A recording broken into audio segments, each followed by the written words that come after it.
This is Dark Raven Poetry, and I'm going to be reading To Helen by Edgar Allan Poe. There's a small footnote here that says, this poem was written for Mrs. Sarah Helen Whitman, Ed. Here we go.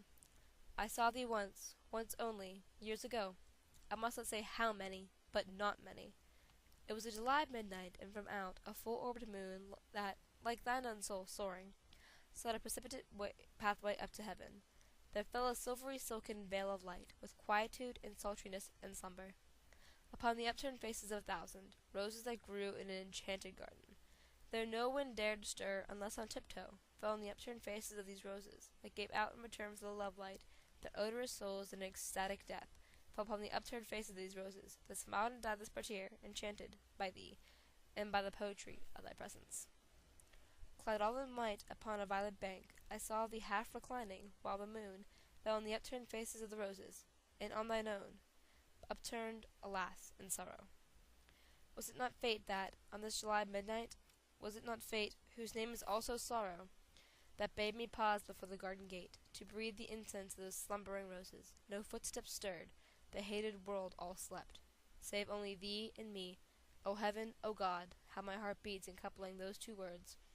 Save only thee and me. I paused, I looked, and in an instant all things disappeared. Ah, bear in mind, this garden was enchanted. The pearly luster of the moon went out, the mossy banks and the meandering paths, the happy flowers and the repining trees, were seen no more, the varied roses' odors died in the arms of the adoring airs. All expired save thee, save less than thou, save only divine light in thine eyes, save but the soul in thine uplifted eyes. I saw but them, they were the world to me.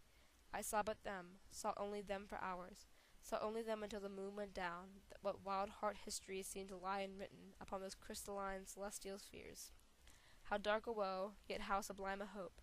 How silently serene a sea of pride! How daring an ambition, yet how deep! How fathomless a capacity for love! But now, at length, dear Dean sank from sight into a western conch of thundercloud, and thou, a ghost among the entombing trees, didst glide away. Only thine eyes remained. They would not go. They never yet have gone, lighting my lonely pathway home at night. They have not left me, as my hopes have since. They follow me. They lead me through the years. They are my ministers, yet I their slave. Their office is to illumine and enkindle. My duty, to be saved by their bright light, and purified in their electric fire, and sanctified in their Elysian fire. They fill my soul with beauty, which is hope.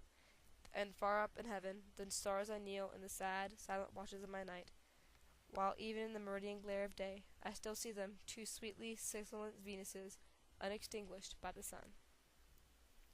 Thank you for listening. If you'd like to hear more poetry from authors like Edgar Allan Poe, or some up-and-coming authors that I'm finding online, please subscribe to Dark Raven Poetry.